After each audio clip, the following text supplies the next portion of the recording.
This is a strap from a pair of shorts, and what happened was the shorts were washed with the strap in the shorts. Consequently, the other strap like this got tangled up and had to be cut out, and so today I'm making replacement straps for the lacing up of a pair of shorts. And working with stretch knits can be kind of tricky, but you want to always cut the material on this stretchy side of it, or stretchy direction. As you'll see, this stretches long ways this way, and so does the fabric that I'm going to use. It stretches not as much, it's a different kind of knit, but I cut them extra long to be able to match this length. So in order to do that, you lay down your knit fabric right sides together. And if you're wondering how to figure out which is the right side, the way you figure it out is you lay it down. Well, if it's off the bolt, you already know the right side is on the inside, but let's say it's just a piece of material you have. The smoother, darker side, that is your right side. The wrong side is the lighter side. So you want to make sure that your right sides are together.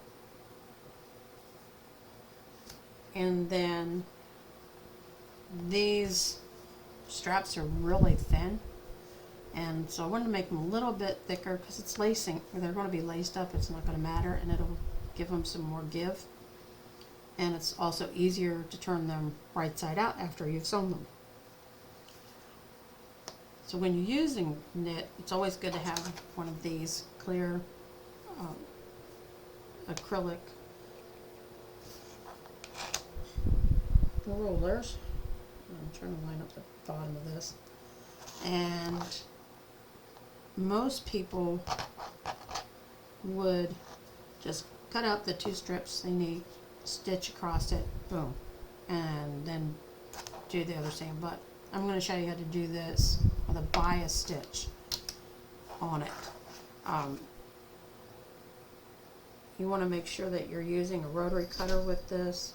You lay it down. I've already cut this, and then your rotary cutter, you retract it, give good pressure and rest it up alongside that ruler when you're cutting.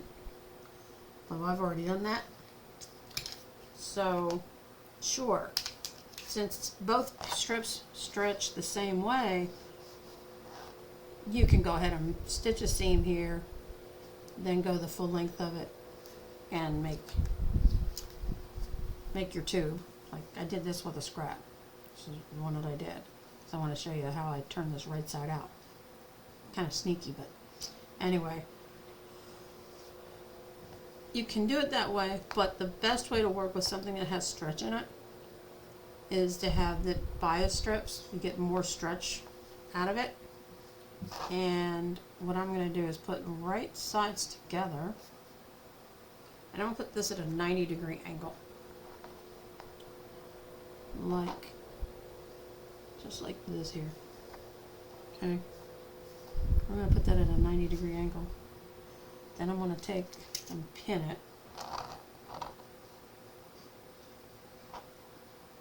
on one side,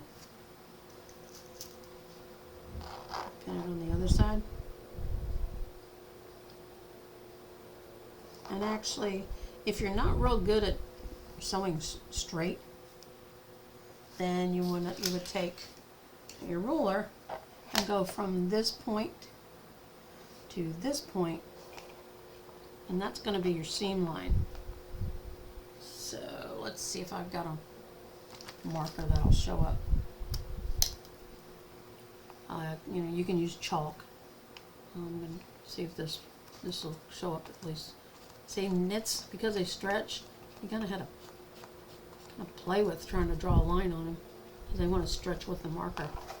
But I mean, I can see it's from this corner to this corner.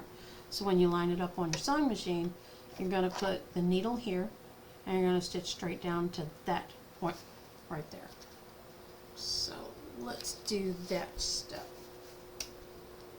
Get that out of there. Don't need the ruler anymore.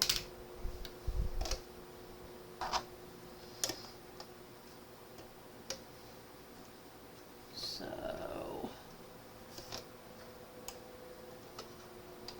literally from corner point to corner point. Put that right in there.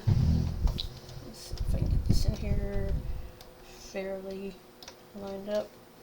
Sometimes you kind of gotta slide it in place and put that pressure foot down to hold it. And you can slowly maneuver it to where this needle should line up with that point.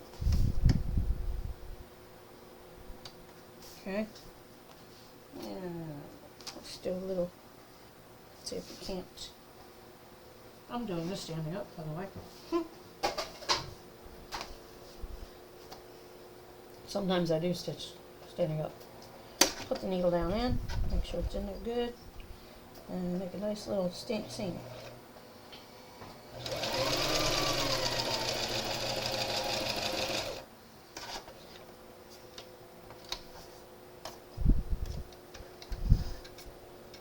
There's a nice little cutter on the side.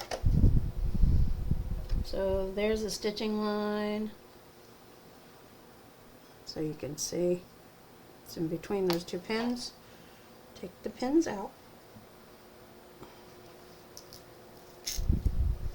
And now when you open it, it's still straight. Nice and straight. But you got more stretch. See the extra stretch you get doing that? Okay, now I could press that, but what I do want to do is I want to trim away this excess, this piece of triangle here, because it's going to get in the way of me being able to turn it right side out.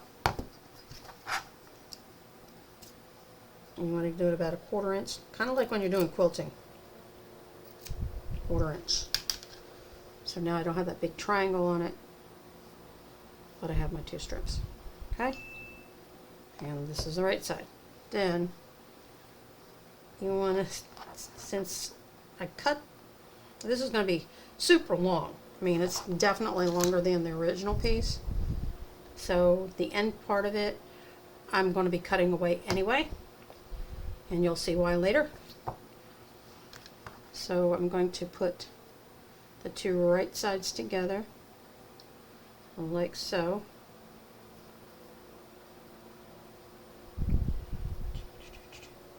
All the way down. We'll start at the other end. Be easier that way. So we're going to put it right sides together. And again, if you're not real proficient at sewing on knits, you can pin them. They're tricky to pin because of the stretch, so you just have you learn how it's, you know, I will pin a couple of them in the beginning and then just stitch a little bit at a time on my way down. You don't have to be Evel Knievel and stitch real fast with this stuff, because otherwise it won't come out straight. So I'm going to put it under the presser foot. I pinned this in the beginning because I know I've got both edges nice and even. So I'll put that under there. Now the cool thing about this is I'm using the edge of my presser foot as my guide for my seam.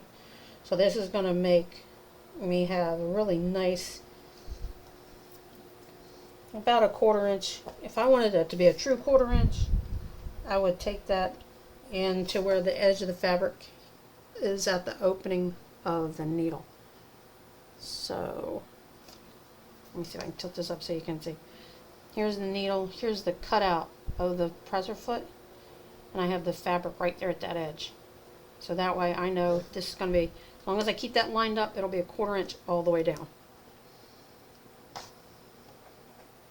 Put that needle in.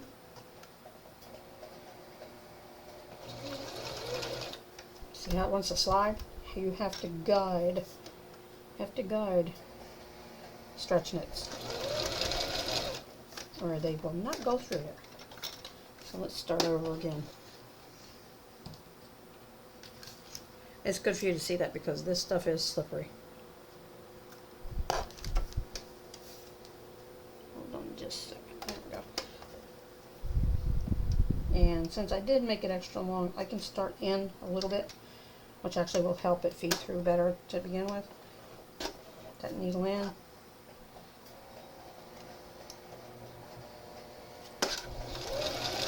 Okay, now that it's started, I can do a little backup stitch so it doesn't unravel when I go to turn it right side out. Alright, here we go.